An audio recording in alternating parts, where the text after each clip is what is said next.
Hey, g'day, my friends. It is Chat with Matt. It's Chat with Matt. I'm pretty sure I'm in the right group here on my phone. I'm out in my healing room, out in the room where I do most of my sessions and record MP3s and the like. That's some of my art on the wall, which is just a painting of a crop circle. There's some more of my art over there. The Unk.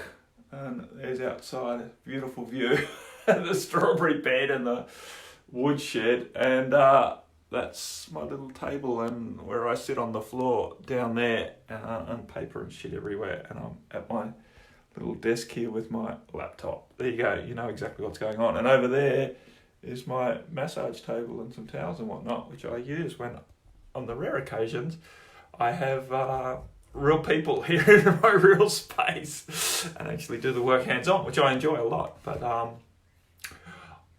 it's not obviously not bread and butter of my business. Hey, Nirinda. Oh, God. Sorry, I'll try and pronounce your name correctly. Nirinda. I'm hopeless with names. It just drives me completely nuts. You think you think it'll be easy. Anyway, I was just looking on here to see if there's any asked questions, Bright Light Facilitator group, because I haven't yet. I've sort of a little bit late getting to Facebook this morning. Here we go. Oh, that's me right now. Hey, Sister Mary's here as well. Mary and welcome. So what am I looking for? I'm looking for the notification post. Nothing. Easy. Right, so we're on our own. So please feel free to write in a question or a request or something that you would like to dance with. I'll just scroll this back up, so if I don't see them on my phone, I'm more likely to see them on my computer screen. Anyway, so it is the 8th of January here in New Zealand, 2020. We're moving into January, right? It's an exciting time. We've got a full moon with an eclipse happening in like 3 days from now. 3 days from now, I believe. I believe it's about 8 o'clock in the morning on the 11th in my part of the world. Most of the world will still be the 10th. As in population, Americas and whatnot. But anyway, so that's coming up. New moon with a partial lunar eclipse, whatever they call it, anyway, the moon will go slightly different color. Not that I'll see it because it's happening at 8 a.m. and we have sunrise about 5 a.m. this time of year here, so it'll be after sunrise for me. And then a couple of days after that, we have an important astrological conjunction, which I know very little about, so I'm not going to talk about that. But what I do know a little bit about is the Australian native Aboriginal ceremony that is happening around Uluru, Ayers Rock, in Australia on the 12th, to coincide with that 12th Australian time, which will still be the 11th again, Americas and Europe, to help complete the connection of Uluru, which is navel center of Mother Earth, chakra, if you like, to the ley lines properly, the connection between heart center and third eye and sacral and all the rest of it. So we will be participating in that, Matt Mantara, and no doubt we will invite some of you, perhaps all of you. I'm not quite sure on what level I will do that work with our group. It may just be something I do with the Transformation Empowerment Support Community, or I might include this group. I'm still waiting for clarity on that. As per normal, as per my life, clarity doesn't always come quickly. And it's quite often a little bit last minute, which is annoying from a personality, egoic, or even a business perspective, where you want to plan things, get things in order, and make decent offers to people, but what to do, kia karo. We just have to work with the energy that is. So anyway, you'll probably see some more on Facebook and going around about that, especially as it gets closer. It's a potent time for change right now. That is the bottom line. The full moon is going to really rock stuff up, especially with intensify, that means. Really intensify things, especially with the added eclipse energy there. And then just a couple of days later, this other energy coming through with these very potent energies and intentions around there, right? There's a big intention, not just the astrological effect, but the human intention around this, and it's been talked of for a long time. Hey, Sister Shelley.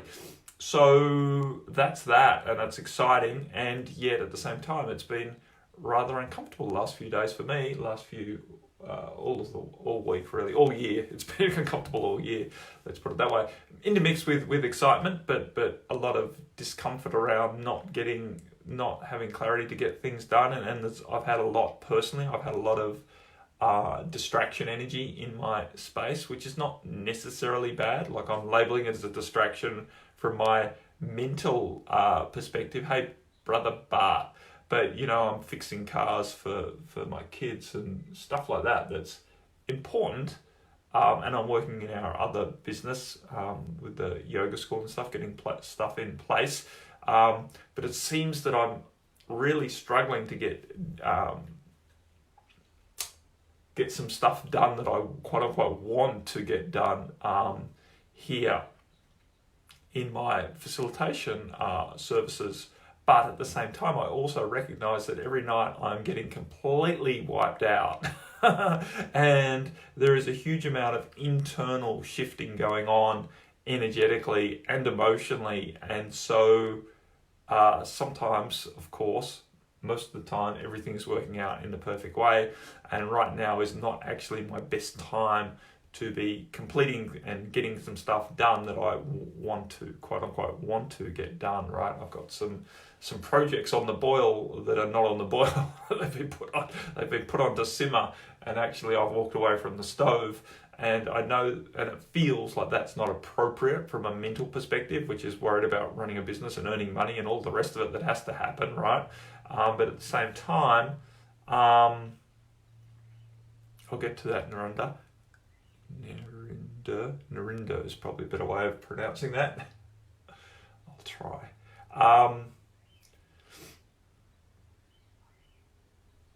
It doesn't take much to knock me off, does it? But at the same time, I'm not even sure what the same time is. Anyway, that's what's happening. Easily to get distracted. Got this push-pull going on between what I want to get done from a mental perspective, from a should perspective, from a logical perspective, and what I'm feeling to do. And of course, feeling to do is we always have to maintain a level of awareness around what aspect of us is promoting those feelings, whether it's more of an emotional feeling to do, whether it's more of an intuitive feeling to do. So lots to contemplate, but at the end of the day, it's really a matter of breathing deep, relaxing, and trusting that your intuitive intentions, well, your intuitive awareness of meeting your best intentions will shine through, despite the fact that it's confusing. There's push-pull going on between what my logical mind wants to do, what my emotional self wants to do, and what I'm knowing to do. Confusing. Anyway, Sister Narendra, I've been struggling the past few months as my mother got a cancer diagnosis. Would love some help for calm and ease with the process, please. Yes. Hey, Sister Simi is here as well. Yes. So basically, I guess, Sister, what are you struggling with?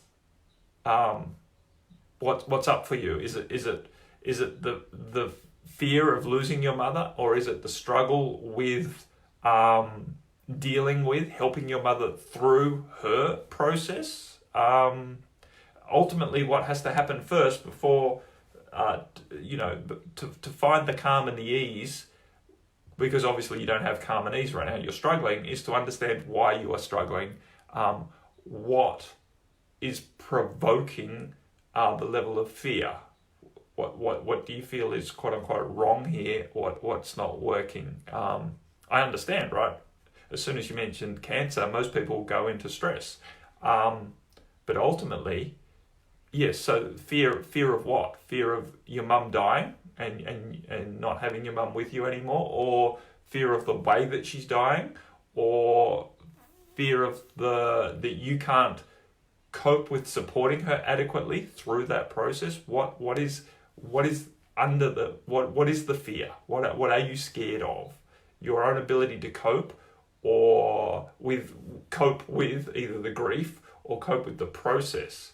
Right, fear of the loss. So, to help you with that fear,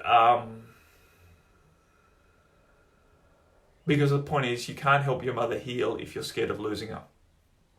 Effectively, right? What we want, what we're chasing, we push away from us. So if we're not wanting someone to die, then we're basically not going to effectively help them to heal. We're going to push them away from us, right? And I know that sounds a little counterintuitive, but we see it time and time again with all facets of our life. What we chase stays in front of us, and what we relax into receiving comes our way.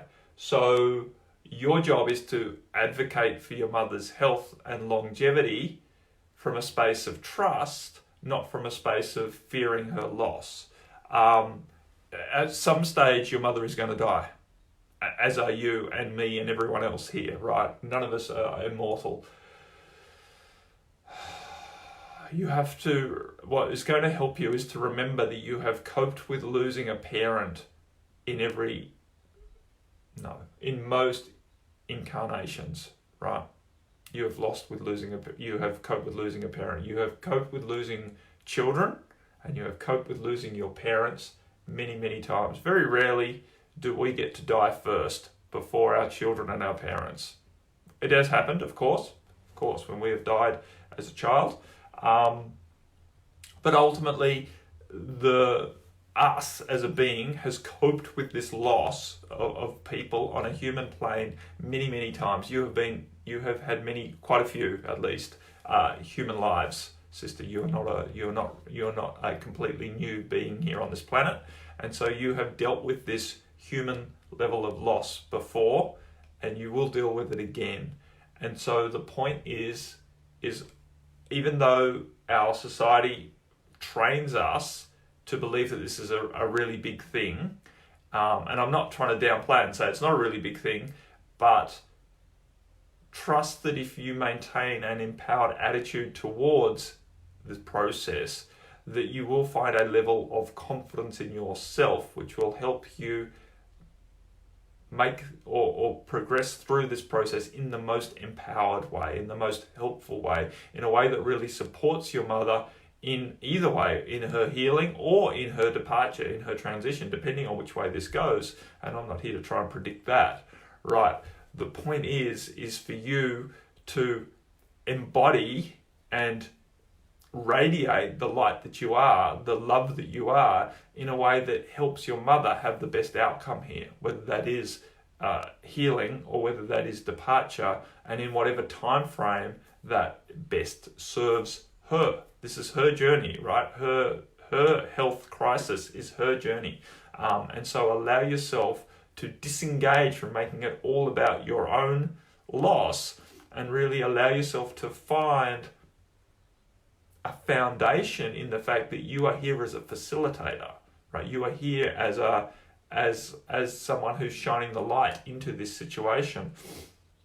Now, it's not that you need to be completely neutral and suppress all of your emotions, because the benefit of standing strong in your energy is that you will process a lot of the limitations that are in your field, a lot of the resistances that are in your field, in a more effective way. You will feel it still intensely, but as you choose to breathe with it, knowing that it is a process and knowing that you are the light and here to shine out bright, and in doing so will instigate the release and the uprising of a lot of different levels of density, darkness, discordance, fear, doubt, concern in you to the surface to be processed so that you can release it.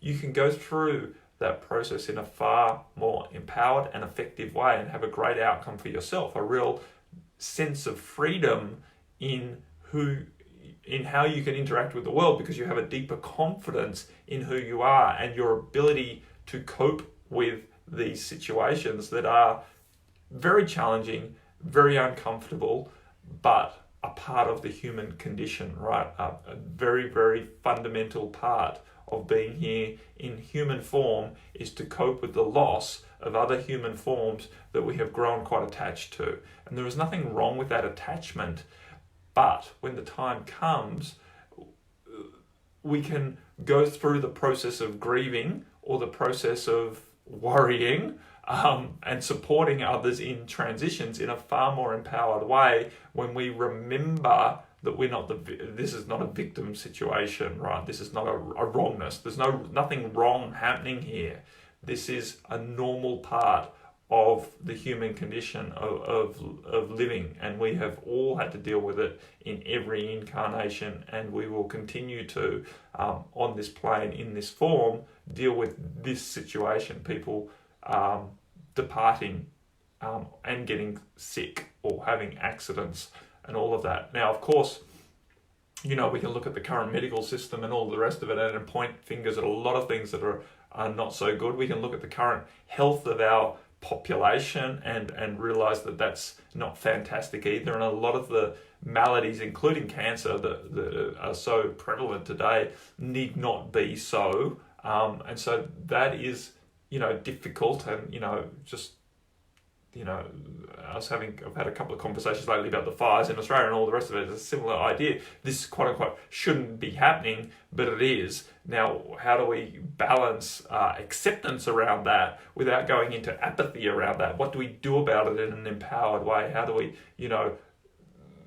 hold strong intentions and at the same time take real actions to help in empowered ways without getting lost in the fear and the anger that this, quote unquote, shouldn't be happening. So it's a delicate balance, especially, dealing with cancer and then the potential treatment of cancer and all of the rest of it for your mum, and your mum making her choices around that based on how she's been indoctrinated by the medical profession, and I understand it's not an easy path for you to walk, right? Because you've probably got different ideas to how it should be potentially treated to your mum's, but ultimately it's your mum's journey and all of that, right?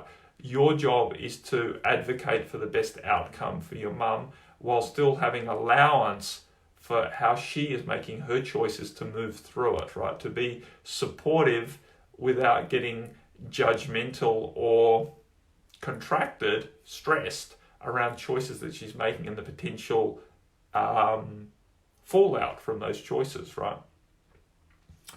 Difficult, but an awesome opportunity for your growth, an awesome opportunity for your maturation, right? To really find yourself here in your deeper levels of authentic confidence to cope with very challenging situations and know that you have the ability to do so.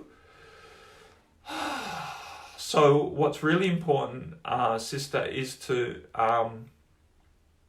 prioritize your self-care through this, right? Which is your meditation and your time out to really connect with the light that you are, time out to journal and to write about the emotional uprisings that you're dealing with and your fears and your doubts and your angers and all of the stuff that's being triggered. You need to take time to process all of that as a priority so that you can best serve your mum and best stay functional throughout this process, so that you can shed layers of stressors. I hate it when the lighting's changing like that. Shed levels of stressors. How do I get it to go back? No, it's kind of happy overexposing me. Silly camera. Shed the levels of stressors so that you can maintain a level of peace in yourself, which will allow you to be more intuitively guided into actions that are of the highest benefit for all, right? For you to really benefit everyone, including yourself, through this process, you need to stay relaxed. That's not lying in a hammock doing nothing, but it's avoiding going into stress, the stress response, right? Activating the stress response in your physicality. So to do that, you need to prioritize doing things that help you to stay relaxed, maintaining a positive perspective of what's going on, doing, breathing processes and meditations and relaxations to keep you in the zone where you can be of most benefit and you can cope with this level of challenge without going into stress, so that you can maintain that beacon of light for everyone who's involved, right? Not just you or your mum, but everyone else in your family and others involved. You can really be a calming and positive and grounding influence so that everyone can make good decisions through this process and best support your mum in having her best outcome and everyone else having their best outcome as well, because there's lots of familiar energy that needs to be processed in this, right? There'll be a lot of stuff going on with your sister, I believe. I'm trying to remember. It's been quite a while since we've talked. But all of that, right? All of that. Hopefully that helps, right? And please feel free to reach out in this group and we can help more. Or in subsequent chat with Matts. They happen every week at this time. Hey, Sister Julie Ray is also here with us. Other questions, please? I've still got best part of 10 minutes left. I think I've answered Narinda's request. Anything else? All of that advice goes for all of us, right? Self-care at the moment is really important.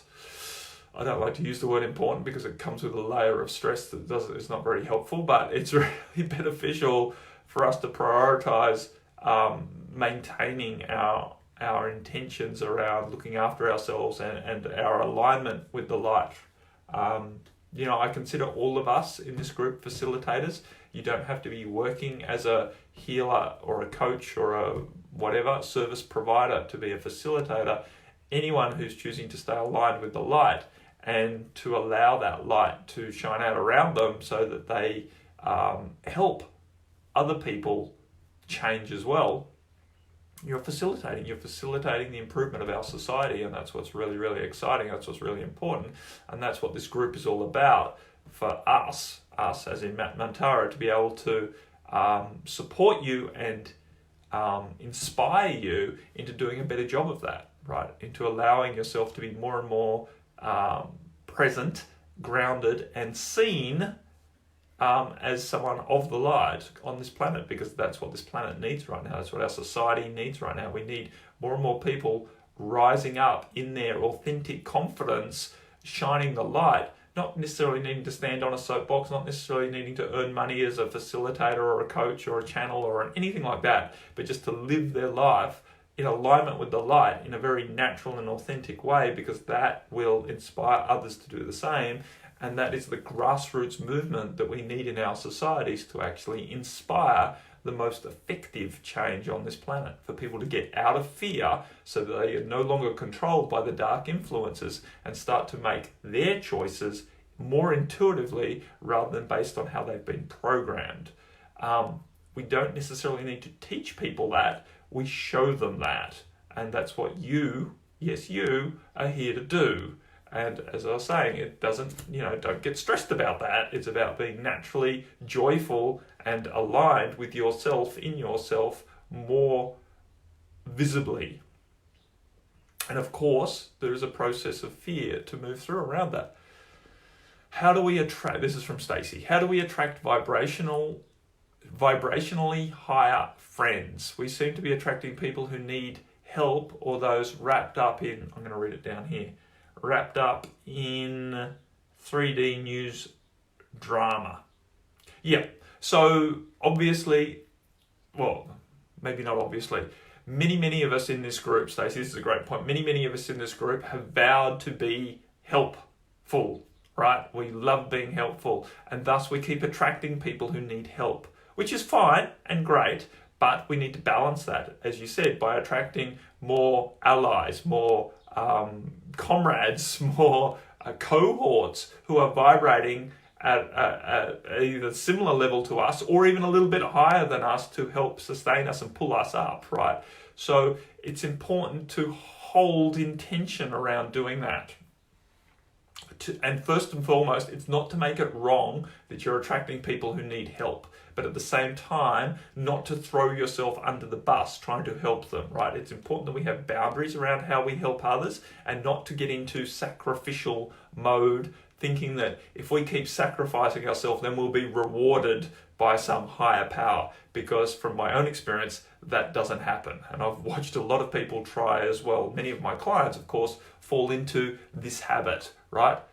People pleasing, throwing themselves under the bus, sacrificially healing many others and helping and depleting themselves in the process because they're not maintaining a quote-unquote balanced attitude towards the process, which means first and foremost maintaining your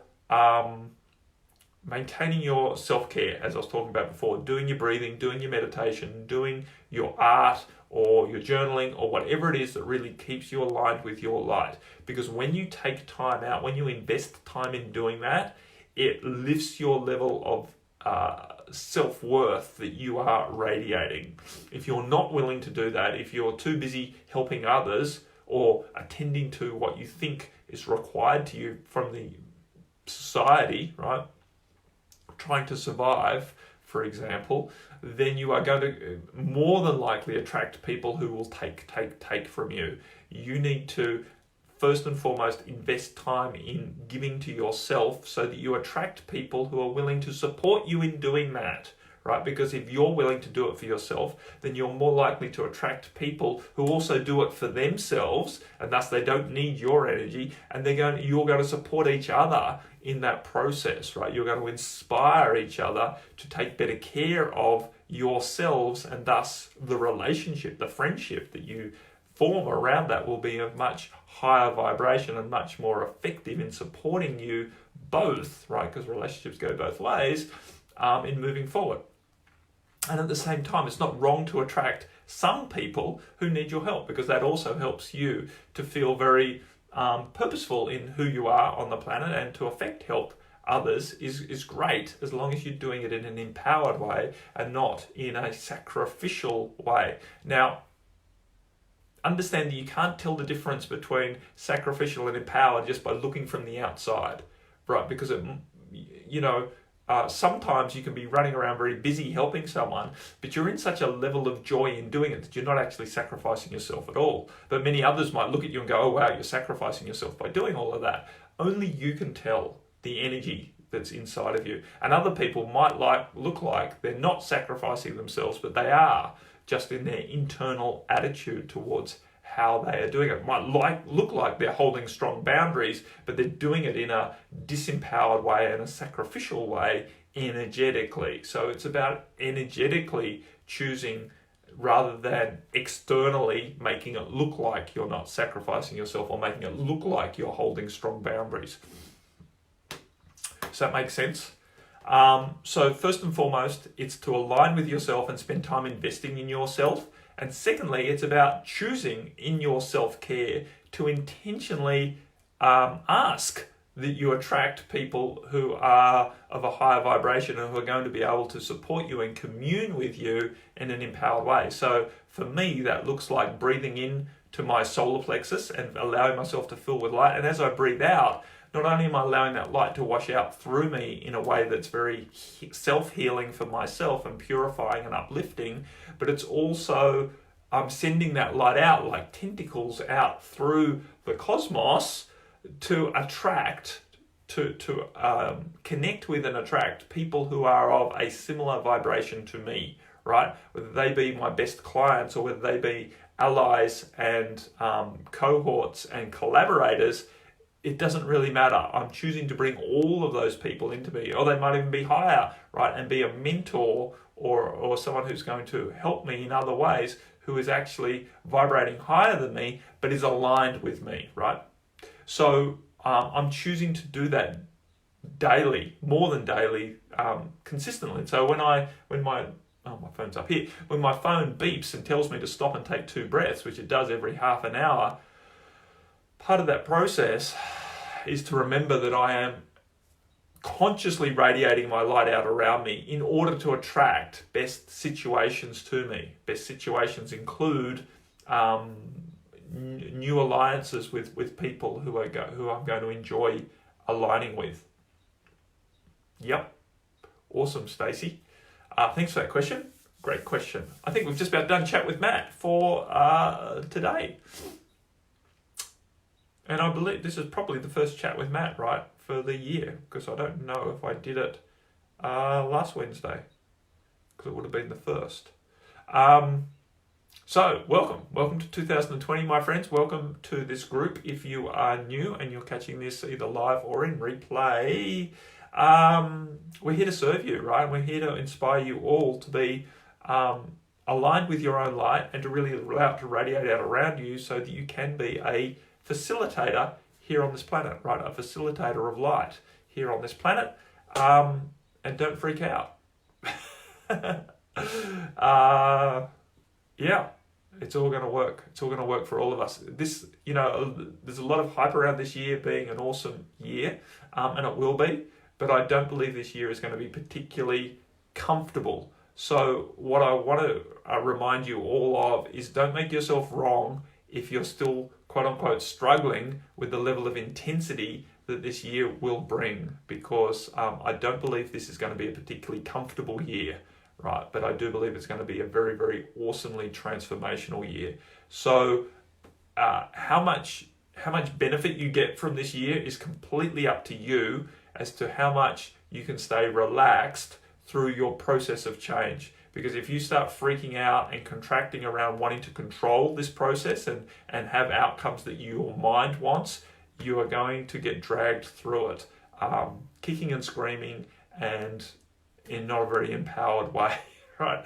But if you can relax into the process of change, hold your intentions very strong about the big outcome that you desire, right? Basically being happy, purposeful, empowered, potentially prosperous in yourself, and can allow that to show up in various ways and go through various processes of showing up, many of which will be releasing processes as well as alignment processes, then you're going to come out of the other side of this in a much happier and more effective state change, whatever I'm trying to say.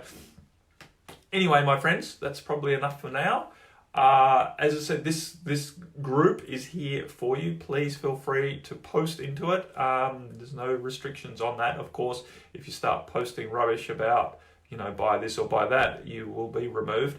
But, or at least your post will be removed at first. And if you keep doing it, you will be removed as well. But if, whatever questions, comments, concerns you have, if you need support or if you're offering support, or if you've had a stroke of insight, please be willing to share. This group is a community. It's here for us all. We're all here to inspire each other to be the best facilitators we can. And of course, if you do work with clients and you want more help with that, I can do that as well. My doors are open. My doors are open. I have multiple levels of programs and ways of helping you, from personal sessions through to programs.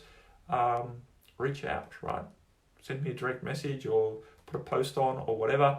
Also got some retreats coming up. There's only a few spots left for Thailand coming up in, is it the second week? I think it's the first week of July. God, I've forgotten when it's on. First week of July.